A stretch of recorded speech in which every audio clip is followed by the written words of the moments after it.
Khamenei ಹತ್ಯೆ ಬಳಿಕವೂ Iran ಮೇಲೆ ಇಸ್ರೇಲ್ ದಾಳಿ ಮುಂದುವರೆಸಿದೆ. ಇರಾನ್ನ ಪರಮಾಣು ಕೇಂದ್ರದ ಮೇಲೆ ಇಸ್ರೇಲ್ ದಾಳಿ ಮಾಡಿದೆ. ಈ ದಾಳಿಯಲ್ಲಿ ನಟಂಜ ಪರಮಾಣು ಕೇಂದ್ರಕ್ಕೆ ಹಾನಿಯಾಗಿದೆ ಅಂತ ಇರಾನ್ ರಾಯಭಾರಿ ಅಧಿಕೃತವಾಗಿ ಮಾಹಿತಿಯನ್ನು ನೀಡಿದೆ. ಸದ್ಯ ದಾಳಿಯ ಬೆನ್ನಲ್ಲೇ ಅಂತಾರಾಷ್ಟ್ರೀಯ ಪರಮಾಣು ಶಕ್ತಿ ಸಂಸ್ಥೆಯಿಂದ ಆತಂಕ ಸೃಷ್ಟಿಯಾಗಿದ್ದು, ಈ ಬಗ್ಗೆ ಆತಂಕ ವ್ಯಕ್ತಪಡಿಸಿರುವಂತಹ IAEA director general Rafale Marino ಗ್ರೋಸಿ ಪಶ್ಚಿಮ ಏಷ್ಯಾದಲ್ಲಿ ವಿಕಿರಣ ಹಾನಿಯಾಗುವ ಸಾಧ್ಯತೆ ಇದೆ. ಪ್ರಮುಖ ನಗರಗಳು ಸೇರಿದಂತೆ ಜನರಿಗೆ ಹಾನಿಯಾಗುವ ಸಾಧ್ಯತೆ ಇದೆ. ಹೀಗಾಗಿ ಎಚ್ಚರಿಕೆ ವಹಿಸುವಂತೆ ಸೂಚಿಸಲಾಗಿದೆ.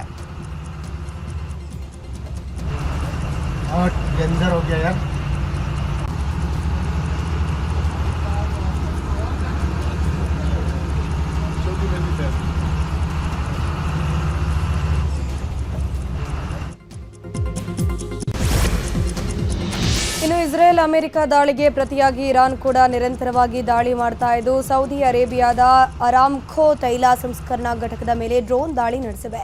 ಸೌದಿ ಅರೇಬಿಯಾದ ರಾಸ್ ತನುರಾದಲ್ಲಿರುವಂತಹ ಪ್ರಮುಖ ಇಂಧನ ಕೇಂದ್ರವಾಗಿದ್ದು, ಭೀಕರ ದಾಳಿಗೆ ತೈಲ ಸಂಸ್ಕರಣಾ ಘಟಕ ಹೊತ್ತಿ ಉರಿದಿದೆ.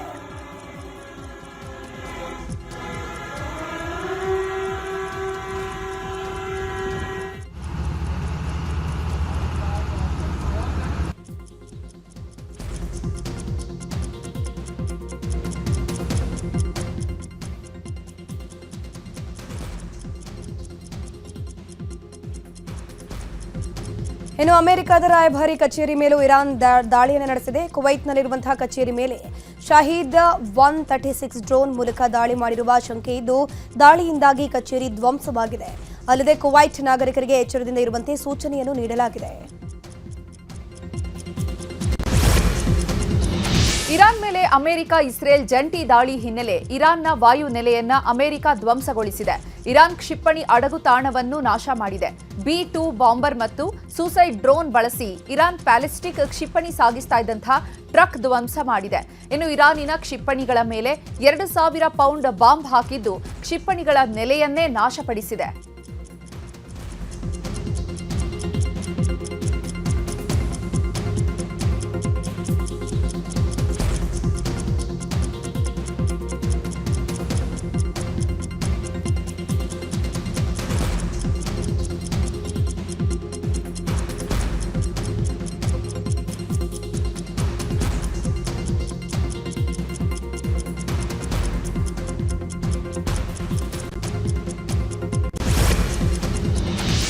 ಹಿಜ್ಬುಲ್ಲಾ ದಾಳಿಗೆ ಇಸ್ರೇಲ್ ಪ್ರತಿಕಾರವನ್ನು ತೆಗೆದುಕೊಂಡಿದೆ. ಲೆಬನಾನ್ನ ಬೈರೂತ್ ಮೇಲೆ ಅಟ್ಯಾಕ್ ಅನ್ನು ನಡೆಸಿದ್ದು, ಹಿಜ್ಬುಲ್ಲಾ ನಾಯಕ ಮೊಹಮ್ಮದ್ ರಾದ್ ಹತ್ಯೆಯಾಗಿದೆ.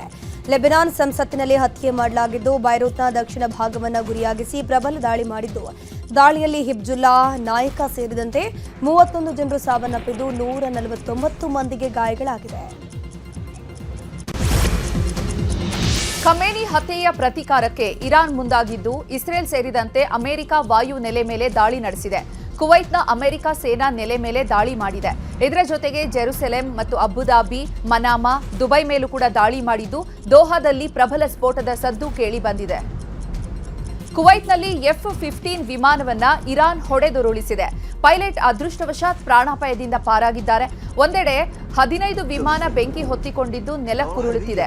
ಮತ್ತೊಂದೆಡೆ ಪ್ಯಾರಾಚೂಟ್ ಮೂಲಕ ಪೈಲಟ್ ಜಿಗಿದು ಪ್ರಾಣ ಉಳಿಸಿಕೊಂಡಿದ್ದಾರೆ. ಈ ಎರಡೂ ದೃಶ್ಯಗಳು ಸ್ಥಳೀಯರ ಮೊಬೈಲ್ಗಳಲ್ಲಿ ಸೆರೆಯಾಗಿವೆ.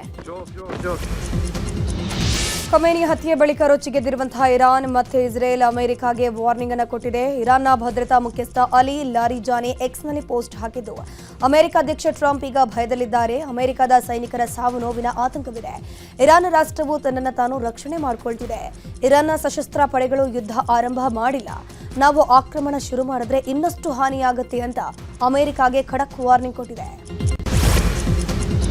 ಅಮೆರಿಕ ಅಧ್ಯಕ್ಷ ಡೊನಾಲ್ಡ್ ಟ್ರಂಪ್ರನ್ನ ಕೊಲ್ಲಲು ಖಮೇನಿ ಯತ್ನಿಸಿದ ಅನ್ನುವಂತಹ ಅನುಮಾನ ಮೂಡಿದೆ. ಖಾಸಗಿ ಸುದ್ದಿ ಸಂಸ್ಥೆಯೊಂದರ ಪ್ರತಿನಿಧಿ ಜೊತೆ ಟ್ರಂಪ್ ಮಾತನಾಡಿದ್ದಾರೆ ಎನ್ನಲಾಗಿದ್ದು, ಖಮೇನಿ ತನ್ನನ್ನ ಕೊಲ್ಲಲು 2 ಬಾರಿ ಪ್ರಯತ್ನಿಸಿದ್ದಾರೆ. ಆತ ನನ್ನನ್ನ ಕೊಲ್ಲೋ ಮೊದಲು ನಾವು ಆತನನ್ನ ಕೊಂದು ಹಾಕಿದ್ವಿ ಅಂತ ಟ್ರಂಪ್ ಹೇಳಿದ್ದಾರೆ ಅಂತ ಸುದ್ದಿ ಸಂಸ್ಥೆಯ ಪ್ರತಿನಿಧಿ ಹೇಳಿಕೊಂಡಿದ್ದಾರೆ. 2024ರಲ್ಲಿ ಟ್ರಂಪ್ ಕೊಲೆಗೆ ಸಂಚು ರೂಪಿಸಲಾಗಿತ್ತು ಎಂಬ ಅಮೆರಿಕ ಇಂಟೆಲಿಜೆನ್ಸ್ ವಾದಕ್ಕೆ ಇದು ಪುಷ್ಟಿ ನೀಡುವಂತಿದೆ. ದುಬೈ ಪ್ರವಾಸಕ್ಕೆ ತೆರಳಿ ದುಬೈನಲ್ಲಿ ಸಿಲುಕಿರುವ ಬಳ್ಳಾರಿ ನಗರದ ಶಾಸಕ ನಾರಾ ಭರತ್ ರೆಡ್ಡಿ ದುಬೈನಲ್ಲಿ ಸೇಫ್ ಆಗಿರುವುದಾಗಿ ಮಾಹಿತಿಯನ್ನು ಕೊಟ್ಟಿದ್ದಾರೆ. ವಿಡಿಯೋ ಮೂಲಕ ಮಾಹಿತಿಯನ್ನು ಹಂಚಿಕೊಂಡ ಶಾಸಕ ಭರತ್ ರೆಡ್ಡಿ, ದುಬೈನಲ್ಲಿ ಯುದ್ಧ ಪರಿಸ್ಥಿತಿ ಹಿನ್ನೆಲೆ ನಮ್ಮ ಹಿತೈಷಿಗಳು, ಸ್ನೇಹಿತರು ಸಾವಿರಾರು ಸಂಖ್ಯೆಯಲ್ಲಿ ಕರೆ ಮಾಡ್ತಿದ್ದಾರೆ. ಯಾರು ಆತಂಕಕ್ಕೆ ಒಳಗಾಗೋದು ಬೇಡ, ನಾನು ಸುರಕ್ಷಿತವಾಗಿದ್ದೀನಿ. ಬಳ್ಳಾರಿಯಿಂದ 35 ಜನ ದುಬೈ ಪ್ರವಾಸಕ್ಕೆ ಬಂದಿದ್ರು. ಅವರೆಲ್ಲರೂ ಕೂಡ ಸೇಫ್ ಆಗಿದ್ದಾರೆ. ಅವರೆಲ್ಲರ ಜೊತೆ ನಿರಂತರವಾಗಿ ಸಂಪರ್ಕದಲ್ಲಿದ್ದು ಏನು ವ್ಯವಸ್ಥೆ ಬೇಕೋ ಎಲ್ಲವೂ ಮಾಡಿದ್ದೀವಿ. ವಿಮಾನ ಹಾರಾಟ ಆರಂಭವಾದ ಕೂಡಲೇ ವಾಪಸ್ ತಾಯ್ನಾಡಿಗೆ ಮರಳುತ್ತೀವಿ ಅಂತಂದ್ರು.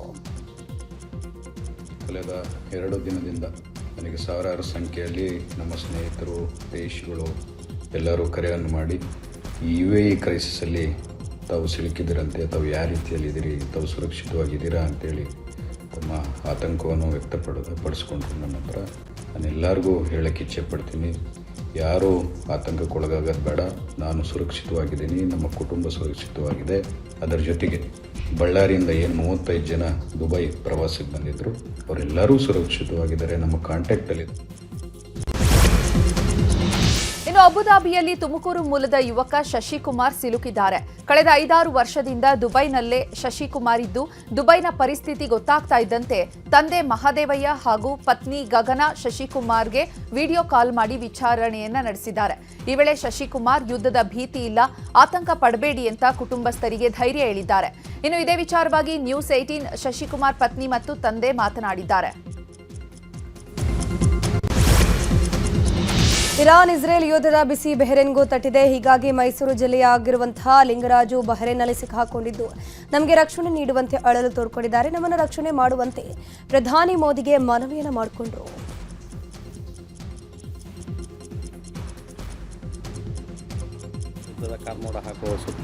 ಇನ್ನು ಅಬುಧಾಬಿಯಲ್ಲಿ GBMT ಕಂಪನಿಯಲ್ಲಿ ಕೆಲಸ ಮಾಡ್ತಿರುವ ಬೆಳಗಾವಿ ನಿವಾಸಿ ಯೋಗೇಶ್ ಇಲ್ಲಿ ಸದ್ಯಕ್ಕೆ ಯಾವುದೇ ಭಯದ ವಾತಾವರಣ ಇಲ್ಲ, ಸುರಕ್ಷಿತವಾಗಿದ್ದು ಕೆಲಸ ಮಾಡ್ತಿರೋದಾಗಿ ತಿಳಿಸಿದರು. ಇಸ್ರೇಲ್ ಇರಾನ್ ವಾರ್ ವಿಚಾರವಾಗಿ ಬೆಂಗಳೂರಿನಲ್ಲಿ ಮಾತನಾಡಿದ ಸಚಿವ ಕೃಷ್ಣ ಬೈರೇಗೌಡ, ರಾಜ್ಯದ ನಿವಾಸಿಗಳು ಮಿಡಲ್ ಈಸ್ಟ್ನಲ್ಲಿ ಸಿಲುಕಿದ್ದಾರೆ. ಅವರ್ಯಾರೂ ಆತಂಕ ಪಡುವ ಅವಶ್ಯಕತೆ ಇಲ್ಲ. ಈಗಾಗಲೇ ನಾವು ಅವರಿಗೆ ಸ್ಪಂದನೆ ನೀಡ್ತಾ ಇದ್ದೇವೆ. ಹೆಲ್ಪ್ ಲೈನ್ಗೂ ಕೂಡ ಕರೆ ಬರ್ತಾ ಇದೆ. ಸಿಎಂ ಸೂಚನೆ ಬಳಿಕ ಸಾಕಷ್ಟು ಜಾಗೃತರಾಗಿದ್ದೇವೆ. ಸ್ಟೇಟ್ ಎಮರ್ಜೆನ್ಸಿ ಆಪರೇಷನ್ ಆಕ್ಟಿವ್ ಆಗಿ ಕೆಲಸ ಮಾಡ್ತಾ ಇದೆ. ವಿಮಾನ ಹಾರಾಟ ಆರಂಭ ಆದ ಕೂಡಲೇ ವಿಶೇಷ ವಿಮಾನ ಅಥವಾ ಬೇರೆ ವಿಮಾನದ ವ್ಯವಸ್ಥೆಯನ್ನ ಮಾಡಲಾಗುತ್ತದೆ. ಇನ್ನೊಂದು ವಾರದಲ್ಲಿ ಕನ್ನಡಿಗರನ್ನ ಕರೆತರುವ ಕೆಲಸ ಆಗಲಿದೆ ಅಂತ ಹೇಳಿದ್ದಾರೆ. ಇನ್ನು ಇದೇ ವಿಚಾರವಾಗಿ ಸಚಿವ ಸತೀಶ್ ಜಾರಕಿಹೊಳಿ, ಮಹಾದೇವಪ್ಪ, ಎ ಮಂಜು ಕೂಡ ಪ್ರತಿಕ್ರಿಯಿಸಿದ್ದಾರೆ. ನಿಷೇಧ ಆಗಿದೆ. ಆ ನಿಷೇಧ ತೆರವುಗೊಂಡ ಕೂಡಲೇ ರಿಟರ್ನ್ ಬಗ್ಗೆ ಮಾಹಿತಿಯನ್ನು ನೀಡಲಾಗುವುದು. ಅವರಿಗೆ ಸ್ಪಂದನೆ ಮಾಡಲಿಕ್ಕೆ ಶನಿವಾರ ರಾತ್ರಿಯಿಂದನೇ ನಾವು ಹೆಲ್ಪ್ ಲೈನನ್ನು ಚಾಲನೆ ಮಾಡಿದ್ದೇವೆ. ಈಗಾಗಲೇ ಸುಮಾರು ತರಲಿಕ್ಕೆ ಪ್ರಯತ್ನ ಮಾಡ್ತಾರೆ. ಕಷ್ಟ, ಯಾಕಂದರೆ ಎಲ್ಲ ಕಡೆ ಬರುವಂಥ ಏನು ಫ್ಲೈಟ್ಗಳೇ ಕ್ಯಾನ್ಸಲ್ ಆಗಿದೆ. ದುಬೈಗೆ ಹೋಗುವಂಥದ್ದು, ದುಬೈ, ಅಬುಧಾಬಿ, ಕತಾರ್ ಮೇನ್ ಇರುವಂಥ ಕನ್ನಡಿಗರು ಭಾಳ ಅದಾರ. ಅಲ್ಲಿ ಈ ಪ್ರವಾಸಕ್ಕೆ ಹೋದವರು ಅಲ್ಲದೆ ಅಲ್ಲೇ ಪರ್ಮನೆಂಟ್ ಆಗಿರೋರು ಸುಮಾರು ಜನ ಅದಾರೆ, ಲಕ್ಷಾಂತರ ಜನ ಇದ್ದಾರೆ. ಸೊ ಈಗ ಹೇಳಿದ ಆ ಸರ್ಕಾರ ಅಲ್ಲಿ ಎಲ್ಲಿದ್ದಲ್ಲಿ ಇರೋದು ಕೂಡ ಅವರು ಹೇಳಿದ್ದಾರೆ, ಅದನ್ನು ನಾವು ನೋಡ್ಕೊಳ್ತೀವಿ ಅಂತ ಕೂಡ. ಇಸ್ರೇಲ್ ಇರಾನ್ ಯುದ್ಧ ವಿಚಾರವಾಗಿ ಮೈಸೂರಲ್ಲಿ ಮಾತನಾಡಿದ ಕೇಂದ್ರ ಸಚಿವ ಕುಮಾರಸ್ವಾಮಿ, ಯುದ್ಧ ಸಂಪೂರ್ಣ ನಿಲ್ಲೋವರೆಗೂ ಅಲ್ಲಿಂದ ಎಲ್ಲರನ್ನ ಕರೆಸೋದು ಕಷ್ಟ. ವಿಮಾನ ಹಾರಾಟ ಆರಂಭವಾದರೆ ಎಲ್ಲರೂ ಬೇಗ ಸುರಕ್ಷಿತವಾಗಿ ಬರ್ತಾರೆ. ವಿಮಾನ ಹಾರಾಟ ಬಂದ್ ಆಗಿರೋ ಕಾರಣ ಸಮಸ್ಯೆಯಾಗಿದೆ. ದುಬೈನಲ್ಲಿ ಕೆಲಸ ಮಾಡ್ತಿರುವ ಕನ್ನಡಿಗರು ಸಾಧ್ಯವಾದಷ್ಟು ಕನ್ನಡಿಗರ ಸಹಾಯಕ್ಕೆ ಬಂದಿದ್ದಾರೆ. ನನ್ನ ಜೊತೆಯೂ ಬಹಳಷ್ಟು ಜನ ಸಂಪರ್ಕದಲ್ಲಿದ್ದಾರೆ. ಕೇಂದ್ರ ಸರ್ಕಾರವು ಕೂಡ ಎಲ್ಲ ಭಾರತೀಯರ ಸುರಕ್ಷತೆ ಮತ್ತು ಅದಕ್ಕೆ ಒತ್ತು ಕೊಡ್ತಾ ಇದೆ ಅಂತಂದ್ರು. ಇದೇ ವಿಚಾರವಾಗಿ ವಿಪಕ್ಷ ನಾಯಕ ಆರ್ ಅಶೋಕ್ ಕೂಡ ಪ್ರತಿಕ್ರಿಯಿಸಿದ್ದಾರೆ. ಇಲ್ಲಿ ಪ್ರಶ್ನೆ ವಾಪಸ್ ಕರ್ಕೊಂಬರ್ತಕ್ಕಂಥ ನಿಟ್ಟಿನಲ್ಲಿ ಕೇಂದ್ರ ಸರ್ಕಾರದಲ್ಲಿ ಮೊದಲಿಂದಲೂ ಇಂಥ ಸಂದರ್ಭಗಳಲ್ಲಿ ಮುಂಜಾಗ್ರತೆ ಕ್ರಮ ತೆಗೆದುಕೊಂಡಿರ್ತಕ್ಕಂಥದ್ದು ನಾವು ನೋಡಿದ್ದೇವೆ. ಹಲವಾರು ರೀತಿ ಯಶಸ್ವಿಯಾಗಿದೆ. ಹೊರದೇಶಗಳಲ್ಲಿ ಇಂಥ ಸಂದರ್ಭದಲ್ಲಿ ತಕ್ಷಣಕ್ಕೆ ಸ್ಪಂದಿಸ್ತಕ್ಕಂಥದ್ದು ಕೇಂದ್ರ ಸರ್ಕಾರ ಮಾಡ್ಕೊಂಡು ಬಂದಿರತಕ್ಕಂಥದ್ದು ನೋಡಿದ್ದೀರಿ. ನಮ್ಮ ವಿಮಾನಗಳ ಹಾರಾಟಗಳು ಶುರುವಾದರೆ ಬಹುಶಃ ಎಲ್ಲರನ್ನು ತರ್ತಕ್ಕಂಥದ್ದು ಸಮಸ್ಯೆ ಏನಿಲ್ಲ. ಆದರೆ ಹಲವಾರು ಭಾಗದಲ್ಲಿ ಕನ್ನಡಿಗರು ಇವತ್ತು ಏನು ಉದ್ಯೋಗ ಮಾಡ್ತಾ ಇದ್ದಾರೆ. ಇವತ್ತು ಬೆಳಗ್ಗೆನೂ ಸಹ ನನ್ನ ಕೆಲವು ಸ್ನೇಹಿತರು ಫೋನ್ ಮಾಡಿದರು, ನೀವು ಏನು ಗಾಬರಿ ಆಗೋದು ಬೇಕಾಗಿಲ್ಲ, ಅವ್ರಿಗೆಲ್ಲರಿಗೂ ನಾವು ಊಟ ತಿಂಡಿ ವ್ಯವಸ್ಥೆಗಳನ್ನು ಮಾಡಿದ್ದೇವೆ ಅಂತಕ್ಕಂಥ ಕೆಲವು ಸ್ನೇಹಿತರುಗಳು ಬೆಳಗ್ಗೆನೂ ನನ್ನ ಜೊತೆ ಚರ್ಚೆ ಮಾಡ್ತಾಯಿದ್ರು. ದುಬೈನಲ್ಲಿ ಹೆಚ್ಚಿನ ಕನ್ನಡಿಗರು ಕೆಲಸದಲ್ಲಿದ್ದಾರೆ. ಅದರಿಂದ ನಮ್ಮ ದೇಶಕ್ಕೂ ಇದರಿಂದ ಯುದ್ಧ ನಿಲ್ಲಬೇಕು ಅನ್ನೋದು ಈಗಾಗಲೇ ಪ್ರಧಾನಿ ನರೇಂದ್ರ ಮೋದಿಯವರು ಹೇಳಿದ್ದಾರೆ, ನಮ್ಮ ಪಾರ್ಟಿನೂ ಹೇಳಿದ್ದಾರೆ. ಯುದ್ಧನೇ ಸೊಲ್ಯೂಷನ್ ಅಲ್ಲ ಅಂತೇಳಿ. ಮತ್ತು ನಮ್ಮ ಯಾರ್ಯಾರು ಸಿಕ್ಕಾಕ್ಕೊಂಡಿದ್ದಾರೆ ನಮ್ಮ ದೇಶದವರು, ನಮ್ಮ ಕನ್ನಡಿಗರು, ಅವರೆಲ್ಲ ಸೇಫ್ಟಿಯಾಗಿ ಇರೋ ರೀತಿ ನರೇಂದ್ರ ಮೋದಿಯವರು ಈಗಾಗಲೇ ಆ ದೇಶದ ಪ್ರಧಾನಿಗಳ ಜೊತೆ ಅಲ್ಲಿ ಅಧಿಕಾರಿಗಳ ಜೊತೆ ಮಾತಾಡಿದ್ದಾರೆ. ನಮಗೆ ನಮ್ಮ ದೇಶದ ಅದರಲ್ಲೂ ಕನ್ನಡಿಗರ ಪ್ರಾಣ ಮತ್ತು ಅವರ ಸೇಫ್ಟಿ ಭಾಳ important.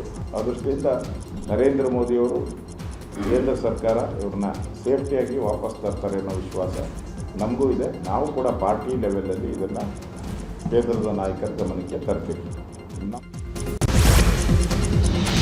Iran supreme leader Ali Khamenei ಹತ್ಯೆಯನ್ನ ಖಂಡಿಸಿ ಶಿವಮೊಗ್ಗದಲ್ಲಿ ಪ್ರತಿಭಟನೆ ಮಾಡಲಾಗ್ತಾ ಇದೆ.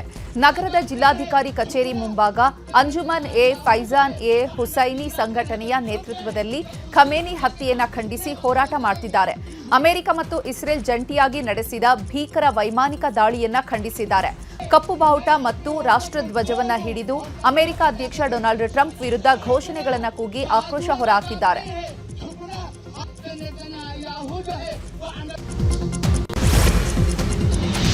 ಖಮೇನಿ ಸಾವಿಗೆ ಚಿಕ್ಕಬಳ್ಳಾಪುರದಲ್ಲಿ ಶೋಕಾಚರಣೆ ಪ್ರತಿಭಟನೆ ವಿಚಾರವಾಗಿ ವಿಜಯಪುರದಲ್ಲಿ ಮಾತನಾಡಿದ ಶಾಸಕ ಯತ್ನಾಳ್, ರಾಜ್ಯದಲ್ಲಿ ಪ್ರತಿಭಟನೆ ಮಾಡೋರು ದೇಶದ್ರೋಹಿಗಳು, ನಾಲಾಯಕರು. ಅಲ್ಲಿನ ಘಟನೆಗೂ ಇಲ್ಲಿಗೂ ಏನ್ ಸಂಬಂಧ ಇದೆ? ಭಾರತದಲ್ಲಿ ಆರಾಮಾಗಿದ್ದಾರೆ, ಆರಾಮಾಗಿರಿ. ಅಲ್ಲಿ ಸತ್ತಿದ್ದಕ್ಕೆ ಇಲ್ಲಿ ಹೋರಾಟ ಯಾಕೆ ಮಾಡ್ತೀರಿ? ಬಾಂಗ್ಲಾದೇಶದಲ್ಲಿ ಹಿಂದೂಗಳ ಮೇಲೆ ದಾಳಿಯಾದಾಗ ಯಾಕೆ ಹೋರಾಟ ಮಾಡಿಲ್ಲ? ಪಹಲ್ಗಾಮ್ನಲ್ಲಿ ಹಿಂದೂಗಳ ಕೊಲೆಯಾದಾಗ ಯಾಕೆ ಕಣ್ಣೀರು ಬರೋದಿಲ್ಲ? ನಿಮಗೆ ಈ ದೇಶಕ್ಕೆ ನಿಷ್ಠೆ ಇಲ್ಲ. ಈ ದೇಶದ ಅನ್ನ ತಿಂದು ನೀರು ಕುಡಿದು ಯಾವುದೋ ದೇಶದಲ್ಲಿ ಯಾರೋ ಸತ್ರೆ ಇಲ್ಲಿ ಯಾಕೆ ಪ್ರತಿಭಟನೆ ಮಾಡ್ತೀರಾ ಅಂತ ಕಿಡಿಕಾರಿದ್ರು. ಇನ್ನು ಇದೇ ವಿಚಾರವಾಗಿ ಬಿಜೆಪಿ ನಾಯಕ ಸುನಿಲ್ ಕುಮಾರ್ ಕೂಡ ಆಕ್ರೋಶ ವ್ಯಕ್ತಪಡಿಸಿದ್ದಾರೆ. ಈ ದೇಶಕ್ಕೆ ಭಾರತ ಎಲ್ಲ ದೇಶಗಳ ಜೊತೆ ಒಳ್ಳೆ ಸಂಬಂಧ, ಅಮೆರಿಕ ಜೊತೆ ಒಳ್ಳೆ ಸಂಬಂಧ ಇದೆ, ಇಸ್ರೇಲ್ ಜೊತೆ ಸಂಬಂಧ ಇದೆ, ಇರಾನ್ ಜೊತೆ ಸಂಬಂಧ. ನಮ್ದು ಇದ್ರಾಗ ಏನಿಲ್ಲ, ಭಾರತ ನ್ಯೂಟ್ರಲ್ ಇದೆ. ನಾವು ಶಾಂತಿ ಬಯಸೋದು. ಈ ರೀತಿ ಕಾದಾಡಕತ್ತವ್ರು, ಅಲ್ಲಿ ಕಾದಾಡೋದನ್ನ ಇಲ್ಲಿ ಮೆರವಣಿಗೆ ಮಾಡುವಂಥವ್ರು ದೇಶದ್ರೋಹಿಗಳು, ಮಹಾಮೂರ್ಖರು, ನಾಲಾಯಕರು. ಮುಖ್ಯಮಂತ್ರಿಗಳು ಭಾಳ ಎಚ್ಚರಿಕೆಯ ನಡೆಯನ್ನು ಇವತ್ತು ಇಡಬೇಕಾಗಿತ್ತು. ಭಾರತ ಸರ್ಕಾರ ತನ್ನ ವಿದೇಶಾಂಗ ನೀತಿಯನ್ನು ಯಾವ ರೀತಿ ಇರಬೇಕು ಅನ್ನೋದು ಇನ್ನೂ ಪ್ರಕಟ ಮಾಡಲಿಲ್ಲ ಈ ವಿಷಯದ ಕುರಿತಂತೆ. ಇರಾನ್ ಅಧ್ಯಕ್ಷನ ಹತ್ಯೆಯನ್ನ ಖಂಡಿಸಿ ಭಾರತದಲ್ಲಿ ಪ್ರತಿಭಟನೆ ವಿಚಾರವಾಗಿ ವಿಜಯಪುರದಲ್ಲಿ ಮಾತನಾಡಿದ ಸಚಿವ ಎಂಬಿ ಪಾಟೀಲ್, ಅಮೆರಿಕ ಅಧ್ಯಕ್ಷ ಡೊನಾಲ್ಡ್ ಟ್ರಂಪ್ ಮಾಡಿದ್ದು ತಪ್ಪು. ಒಂದು ದೇಶದ ಅಧ್ಯಕ್ಷರನ್ನ ಅಪಹರಿಸ್ತಾರೆ, ಒಂದು ದೇಶದ ಅಧ್ಯಕ್ಷರನ್ನ ಹತ್ಯೆ ಮಾಡ್ತಾರೆ. ಇದು ಸರಿಯಲ್ಲ. ಇಂದು ಅವರಿಗೆ ಮಾಡಿದ್ದಾರೆ, ನಾಳೆ ನಮಗೆ ಕೂಡ ಮಾಡ್ತಾರೆ. ಇರಾನ್ ಅಧ್ಯಕ್ಷ ಖಮೇನಿ ಹತ್ಯೆಯಿಂದ ಶಿಯಾ ಸಮುದಾಯಕ್ಕೆ ನೋವಾಗಿದೆ. ಖಮೇನಿ ಓರ್ವ ರಾಷ್ಟ್ರದ ಅಧ್ಯಕ್ಷ ಅಷ್ಟೇ ಅಲ್ಲ, ಶಿಯಾ ಸಮುದಾಯದ ಧರ್ಮಗುರು ಕೂಡ ಆಗಿದ್ರು. ಅದಕ್ಕಾಗಿ ತಮ್ಮ ಧರ್ಮಗುರುವನ್ನ ಕಳೆದುಕೊಂಡು ಅವರು ಪ್ರತಿಭಟನೆ ಮಾಡ್ತಿದ್ದಾರೆ ಅಂತ ಪ್ರತಿಭಟನಾಕಾರರ ಪರ ಬ್ಯಾಟ್ ಬೀಸಿದ್ದಾರೆ. ಸಿಎಂ ಡಿಸಿಎಂ ಜೊತೆಗೆ ರಣದೀಪ್ ಸಿಂಗ್ ಸುರ್ಜೇವಾಲಾ ಸಭೆ ವಿಚಾರದ ಬಗ್ಗೆ ಸಚಿವ ಸತೀಶ್ ಜಾರಕಿಹೊಳಿ ಪ್ರತಿಕ್ರಿಯಿಸಿದ್ದಾರೆ. ದಾವಣಗೆರೆಯಲ್ಲಿ ಮಾತನಾಡಿರುವ ಅವರು, ನಮ್ಮ ಪಕ್ಷದ ಉಸ್ತುವಾರಿ ಕಾರ್ಯದರ್ಶಿ ಸಭೆ ಮಾಡಬಹುದು, ಇಲ್ಲಿ ಬಂದಾಗ ಮಾತನಾಡಿಯೇ ಮಾತನಾಡ್ತಾರೆ. ಈಗ ಹೇಳಲಿಕ್ಕೆ ನಮ್ಮ ಕಡೆ ಏನು ಇಲ್ವೇ ಇಲ್ಲ. ಎಲ್ಲರ ಆಗ್ರಹ ಒಂದೇ, ಬೇಗ ಸಮಸ್ಯೆ ಕ್ಲಿಯರ್ ಆಗಬೇಕು. ಬಜೆಟ್ ಆದ್ಮೇಲೆ ಮಾಡ್ತಾರಾ ಇಲ್ವಾ ಅದನ್ನ ಕ್ಲಿಯರ್ ಮಾಡಬೇಕು ಅಂತಂದ್ರು. ಗೊತ್ತಿಲ್ಲ, ಏನು ಮೀಟಿಂಗ್ ಮಾಡ್ಬೋದಲ್ಲ, ಮತ್ತು ಅವ್ರು ನಮ್ಮ ಉಸ್ತುವಾರಿ ಕಾರ್ಯದರ್ಶಿಗಳು. ಸೊ ಯಾವುದೇ ಸಮಯ ರೆಗ್ಯುಲರ್ ಡೈಲಿ ಮೀಟಿಂಗ್ ಆಗ್ತಾನೆ ಫೋನಲ್ಲಿ. ಮತ್ತು ರಾಜ್ಯದಲ್ಲಿ ಅಧಿಕಾರ ಹಂಚಿಕೆ ವಿಚಾರದ ಬಗ್ಗೆ ಸಚಿವ doctor H C Mahadevappa silent ಆಗಿದ್ದಾರೆ. ಮೈಸೂರಲ್ಲಿ ಮಾತನಾಡಿರೋ ಅವರು, ನಾನು ಯಾರ ಬಗ್ಗೆಯೂ ಯಾವುದ್ರ ಬಗ್ಗೆಯೂ ಮಾತನಾಡೋದಿಲ್ಲ. ಯಾರು ನನ್ನ ಬಗ್ಗೆ ಏನೇ ಹೇಳಿಕೆ ಕೊಡಲಿ ಅವ್ರ ಬಗ್ಗೆ ನಾನು ಉತ್ತರ ಕೊಡೋದಿಲ್ಲ. ಪಕ್ಷದ ವಿಚಾರವನ್ನು ಹೈಕಮಾಂಡ್ ತೀರ್ಮಾನ ಮಾಡುತ್ತೆ, ಬೇರೆ ವಿಚಾರಗಳು ನನಗೆ ಗೊತ್ತಿಲ್ಲ ಅಂತಂದ್ರು. ಇನ್ನು ಇದೇ ವಿಚಾರವಾಗಿ ಶಾಸಕ ಬಾಲಕೃಷ್ಣ ಕೂಡ ರಿಯಾಕ್ಷನ್ ನೀಡಿದ್ದಾರೆ. ಕಾಂಗ್ರೆಸ್ ಕುರ್ಚಿ ಫೈಟ್ ವಿಚಾರವಾಗಿ ಮಾತನಾಡಿದ ವಿಪಕ್ಷ ನಾಯಕ ಅಶೋಕ್, ಈ ಸರ್ಕಾರ ಹೆಚ್ಚು ದಿನ ಇರೋದಿಲ್ಲ, ಅಷ್ಟು ಕಚ್ಚಾಟ ನಡೀತಾ ಇದೆ. ಸಾಲ ಮಾಡೋದ್ರಲ್ಲಿ ಕರ್ನಾಟಕ ಸರ್ಕಾರ 2ನೇ ಸ್ಥಾನವನ್ನ ಹೊಂದಿದೆ. ಕಾಂಗ್ರೆಸ್ ಒಡೆದ ಮನೆಯಾಗಿದೆ. ಸರ್ಕಾರವನ್ನ ದಿವಾಳಿ ಹಂತಕ್ಕೆ ತಂದು ನಿಲ್ಲಿಸಿದ್ದಾರೆ ಅಂತ ಕಿಡಿಕಾರಿದ್ದಾರೆ. ಇನ್ನು ಇದೇ ವಿಚಾರವಾಗಿ ಸುನಿಲ್ ಕುಮಾರ್ ಕೂಡ ಪ್ರತಿಕ್ರಿಯಿಸಿದ್ದಾರೆ. ಆಗಲೇ ಕಾಂಗ್ರೆಸ್ ಒಂದು ಒಡೆದ ಮನೆ, ಜಗಳ ನಿಂತಿಲ್ಲ. ಈಗಾಗಲೇ ಧಮಕಿ ಹಾಕೋದು ಕೂಡ ರಾಜಾರೋಷವಾಗಿ ಬೀದಿಯಲ್ಲಿ ಧಮಕಿಗಳನ್ನು ಹಾಕ್ತಾ ಇದ್ದಾರೆ. ನನಗನ್ಸ್ತತೆ ಈ ಸರ್ಕಾರ ಭಾಳ ದಿನ ಉಳಿಯಲ್ಲ ಅನ್ನೋ ರೀತಿ ಕಾಣ್ತಾ ಇದೆ. ಸರ್ಕಾರದ ಕಾಲಘಟ್ಟ ಮುಗಿತಾ ಇರೋದಕ್ಕೆ ಈಗೆಲ್ಲ ಈ ರೀತಿ ಶಾಸಕರು, ಕಾಂಗ್ರೆಸ್ ಶಾಸಕರಲ್ಲಿ 3-4 ಗುಂಪುಗಳಿಗೆ ಇವತ್ತು ಸಮಾಧಾನ ಇಲ್ಲ. ಆಡಳಿತದ ಬಗ್ಗೆ ಸಮಾಧಾನ ಇಲ್ಲ, ನಾಯಕತ್ವದ ಬಗ್ಗೆ ಸಮಾಧಾನ ಇಲ್ಲ, ಕಾಂಗ್ರೆಸ್ಸಿನ ಹಿರಿಯ ನಾಯಕರ ಧೋರಣೆಯ ಬಗ್ಗೆಯೂ ಕೂಡ ಯಾವುದೇ ರೀತಿಯಾದ ಸಮಾಧಾನಗಳಿಲ್ಲ. ಹಾಗಾಗಿ ಒಂದು ಗುಂಪು ವಿದೇಶಕ್ಕೆ ಹೋಗಿದೆ, ಇನ್ನೊಂದು ಗುಂಪು ರೆಸಾರ್ಟಲ್ಲಿದೆ, ಇನ್ನೊಂದು ಗುಂಪು ಬೇರೆ ಬೇರೆ ಮನೆಗಳಲ್ಲಿ ಮೀಟಿಂಗ್ಗಳನ್ನು ಮಾಡ್ತಾ ಇದೆ. ಅಧಿಕಾರ ಹಸ್ತಾಂತರ ವಿಚಾರದ ಬಗ್ಗೆ ಮೈಸೂರಲ್ಲಿ ಮಾತನಾಡಿದ ಕೇಂದ್ರ ಸಚಿವ ಎಚ್ ಡಿ ಕುಮಾರಸ್ವಾಮಿ ಹೊಸ ಬಾಂಬ್ ಒಂದನ್ನು ಸಿಡಿಸಿದ್ದಾರೆ. ಎಲ್ಲ ಸರ್ಕಾರದಲ್ಲೂ ಫೋನ್ ಟ್ಯಾಪಿಂಗ್ ಇತ್ತು, ಈಗಲೂ ಫೋನ್ ಟ್ಯಾಪಿಂಗ್ ಇದೆ. ಇವತ್ತಿನ ಸರ್ಕಾರದಲ್ಲಿ ಅದು ಎಷ್ಟು ಹೆಚ್ಚಾಗಿದೆ ಅನ್ನೋದು ಅವರನ್ನೇ ಕೇಳಬೇಕು. ಅವರದ್ದೇ ಶಾಸಕರ ಮೇಲೆ ಅವರದ್ದೇ ಸಚಿವರು ಗುಪ್ತಾಚಾರಿಕೆ ಮಾಡ್ತಿರೋದು ಇದೇ ಮೊದಲು ಅಂತಂದ್ರು. ನಾನು ಅವರ ಪಕ್ಷದ ಶಾಸಕರುಗಳು ಅವ್ರ ಪಕ್ಷದ ನಾಯಕರುಗಳ ಬಗ್ಗೆ ಇಂಟೆಲಿಜೆನ್ಸ್ ಮುಖಾಂತರ ಮಾಹಿತಿ ಸಂಗ್ರಹ ಮಾಡ್ತಾ ಇರತಕ್ಕಂಥದ್ದು ಬಹುಶಃ ರಾಜ್ಯದಲ್ಲಿ ಇದು ದೊಡ್ಡ ಮಟ್ಟದಲ್ಲಿ ಮೊದಲನೇ ಬಾರಿ ಪ್ರಾರಂಭ ಆಗಿದೆ. ಇವ್ರ ಮೇಲೆ ಅವ್ರ ಮೇಲೆ, ಯಾಕೆಂದರೆ ಇಂಟೆಲಿಜೆನ್ಸ್ನಲ್ಲೂ ಈಗ ಮುಖ್ಯಮಂತ್ರಿ ಆಗಬೇಕು, ಕುರ್ಚಿ ಕೊಡಿ ಅಂತ ಕೇಳ್ತಕ್ಕಂಥ ಜೊತೆನೂ ಇದ್ದಾರೆ. ಈಗ ಮುಖ್ಯಮಂತ್ರಿನ ಉಳಿಸ್ಬೇಕು ಅಂತಕ್ಕಂಥ ಒಂದು ವಿಂಗು ಇದೆ. ಎರಡೂ ಕಡೆಯಿಂದ ಇಂಟೆಲಿಜೆನ್ಸ್ ನಡೀತಾ ಇರ್ತದೆ. ಆದರೆ ನನಗಿರ್ತಕ್ಕಂಥ ಬೀದರ್ನಲ್ಲಿ ಮತ್ತೊಮ್ಮೆ ಕಾಂಗ್ರೆಸ್ ಸಚಿವರು ಮತ್ತು ಬಿಜೆಪಿ ಶಾಸಕರ ಮಧ್ಯೆ ಭೂಮಿ ಪೂಜೆ ವಾರ್ ನಡೆದಿದೆ. ಜಿಲ್ಲಾ ಉಸ್ತುವಾರಿ ಸಚಿವ ಈಶ್ವರ ಖಂಡ್ರೆ ಮತ್ತು ಹುಮನಾಬಾದ್ ಬಿಜೆಪಿ ಶಾಸಕ ಸಿದ್ದು ಪಾಟೀಲ್ ಮಧ್ಯೆ ಜಟಾಪಟಿ ನಡೆದಿದೆ. ಕಾಮಗಾರಿ ಭೂಮಿ ಪೂಜೆಗೆ ಬಂದಿದ್ದಂತಹ ಈಶ್ವರ ಖಂಡ್ರೆ ಕಾರಿನ ಮುಂದೆ ಕೂತು ಶಾಸಕ ಸಿದ್ದು ಪಾಟೀಲ್ ಪ್ರತಿಭಟನೆ ಮಾಡಿದ್ದಾರೆ. ಈಗಾಗಲೇ ಭೂಮಿ ಪೂಜೆ ನೆರವೇರಿಸಿದಂತಹ ಕಾಮಗಾರಿಗೆ ಪುನಃ ಭೂಮಿ ಪೂಜೆ ಮಾಡ್ತಾ ಇರೋದನ್ನ ಸಿದ್ದು ಪಾಟೀಲ್ ಖಂಡಿಸಿದ್ದಾರೆ. ಬೀದರ್ ಜಿಲ್ಲೆಯ ಚಿಟಗುಪ್ಪ ತಾಲೂಕಿನ ಹಿಪ್ಪರಗಿ ಗ್ರಾಮದಲ್ಲಿ ಈ ಘಟನೆ ನಡೆದಿದೆ. ಭೂಮಿಯ ಹಕ್ಕಿಗಾಗಿ ಮುಳುಗಡೆಯ ಸಂತ್ರಸ್ತರು ಪ್ರತಿಭಟನೆ ಮುಂದುವರೆಸಿದ್ದಾರೆ. ಶಿವಮೊಗ್ಗದ ನೂತನ ಸಿಗಂದೂರು ಸೇತುವೆ ಬಂದ್ ಮಾಡಿ ಮಲೆನಾಡು ರೈತ ಹೋರಾಟ ಸಮಿತಿ ನೇತೃತ್ವದಲ್ಲಿ ಪ್ರತಿಭಟನೆ ಮಾಡಲಾಯಿತು. ಸಮಿತಿ ಅಧ್ಯಕ್ಷ ಶ್ರೀನಿವಾಸ್ ನೇತೃತ್ವದಲ್ಲಿ ಪ್ರತಿಭಟನೆ ಮಾಡ್ತಾ ಇದ್ದು, ಸೇತುವೆಗಿಂತ ನಮಗೆ ಭೂಮಿ ಹಕ್ಕು ಮುಖ್ಯ, ಭೂಮಿ ಹಕ್ಕು ನೀಡುವಂತೆ ರೈತರು ಪಟ್ಟು ಹಿಡಿದಿದ್ದಾರೆ. ಬೆಂಗಳೂರಲ್ಲಿ ಇತ್ತೀಚಿನ ದಿನಗಳಲ್ಲಿ ಹುಸಿ ಬಾಂಬ್ ಇಮೇಲ್ಗಳ ಸಂಖ್ಯೆ ಹೆಚ್ಚಾಗ್ತಾ ಇದೆ. ಪಾಸ್ಪೋರ್ಟ್ ರೀಜನಲ್ ಕಚೇರಿಗೆ ಹುಸಿ ಬಾಂಬ್ ಇಮೇಲ್ ಬಂದಿದೆ. ತಮಿಳು ಭಾಷೆಯಲ್ಲಿ ಕಿಡಿಗೇಡಿಗಳು ಮೇಲ್ ಮಾಡಿದ್ದಾರೆ. ಕಸಬ್ ನೇಣು ಹಾಕಿದ ನಿಮಗೆ ಬಿಡೋದಿಲ್ಲ, ಕೆಲ ಹೊತ್ತಲ್ಲೇ ಕಚೇರಿಯಲ್ಲೇ ಸ್ಫೋಟಕ ಇದ್ದು ಬ್ಲಾಸ್ಟ್ ಆಗಲಿದೆ ಅಂತ ಸಂದೇಶ ಕಳಿಸಿದ್ದಾರೆ. ತಕ್ಷಣ ಕಚೇರಿಯ ದೈನಂದಿನ ಕಾರ್ಯವನ್ನು ನಿಲ್ಲಿಸಿ ಪರಿಶೀಲನೆ ನಡೆಸಲಾಗಿದೆ. ಇನ್ನು ಈ ಘಟನೆಗೆ ಸಂಬಂಧಪಟ್ಟಂತೆ ಕೋರಮಂಗಲ ಪೊಲೀಸರು ತನಿಖೆ ಮುಂದುವರೆಸಿದ್ದಾರೆ. ಬೆಂಗಳೂರು ಶುಚಿತ್ವ ರಾಯಭಾರಿಗಳಾಗಿ ಮೂವರನ್ನ ನೇಮಕ ಮಾಡಲಾಗಿದೆ. ಪದ್ಮಶ್ರೀ ಪುರಸ್ಕೃತೆ ಮಂಜಮ್ಮ ಜೋಗತಿ, ನಟ ಅನಿರುದ್ಧ ಜತ್ಕಾರ್ ಹಾಗೂ ಸಾಮಾಜಿಕ ಕಾರ್ಯಕರ್ತ ಅರುಣ್ ಪೈ ಶುಚಿತ್ವ ರಾಯಭಾರಿಗಳಾಗಿ ಆಯ್ಕೆಯಾಗಿದ್ದಾರೆ. ಬೆಂಗಳೂರು ಘನತ್ಯಾಜ್ಯ ನಿರ್ವಹಣಾ ಸಂಸ್ಥೆಯಿಂದ ನೇಮಕ ಆದೇಶ ಜಾರಿಯಾಗಿದೆ.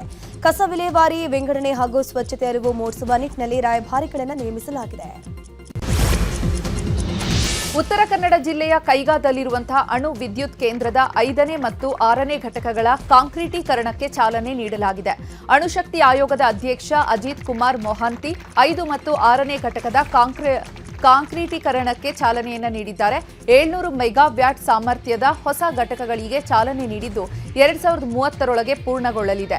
ಕೈಗಾ ಅಣು ವಿದ್ಯುತ್ ಯೋಜನೆಯಿಂದ ಸ್ಥಳೀಯರಿಗೆ ಉದ್ಯೋಗಾವಕಾಶ ಮತ್ತು ಅಭಿವೃದ್ಧಿಗೆ ಉತ್ತೇಜನ ನೀಡಲಾಗಿದೆ. ನಾಳೆ ಕೇತುಗ್ರಸ್ತ ಚಂದ್ರಗ್ರಹಣ ಹಿನ್ನೆಲೆಯಲ್ಲಿ ಉಡುಪಿಯಲ್ಲಿ ಚಂದ್ರಗ್ರಹಣದ ಕುರಿತು ಡಾಕ್ಟರ್ ಎಪಿ ಭಟ್ ಮಾತನಾಡಿದ್ದಾರೆ. ನಾಳೆ ಖಗ್ರಾಸ ಚಂದ್ರಗ್ರಹಣ ನಡೆಯುತ್ತೆ, ಆದರೆ ಭಾರತದವರಿಗೆ ಇದು ಅಂತಹ ವಿಸ್ಮಯಕಾರಿಯಾಗಿ ಗೋಚರಿಸೋದಿಲ್ಲ. ಗ್ರಹಣ ಅಂತ್ಯಕಾಲದಲ್ಲಿ ಸ್ವಲ್ಪ ಹೊತ್ತು ಕಾಣಿಸುತ್ತೆ. ಗ್ರಹಣ ಅಂತ್ಯಕಾಲದಲ್ಲಿ ನಮ್ಮ ಭಾಗದಲ್ಲಿ ಚಂದ್ರದ್ರೋಯ ಆಗುತ್ತೆ. ಇನ್ನು 3:20ಕ್ಕೆ ಗ್ರಹಣ ಆರಂಭವಾಗುತ್ತೆ. 4:34 ಖಗ್ರಾಸ ಪ್ರಾರಂಭ ಆಗುತ್ತೆ. 5:32ಕ್ಕೆ ಖಗ್ರಾಸ ಗ್ರಹಣ ಮುಗಿಯುತ್ತೆ. ಈ ಮಧ್ಯದಲ್ಲಿ ಕೇವಲ 9 ನಿಮಿಷ ಗ್ರಹಣದ ಚಂದ್ರ ಕಾಣಿಸ್ತಾನೆ ಅಷ್ಟೇ ಅಂತ ಹೇಳಿದರು.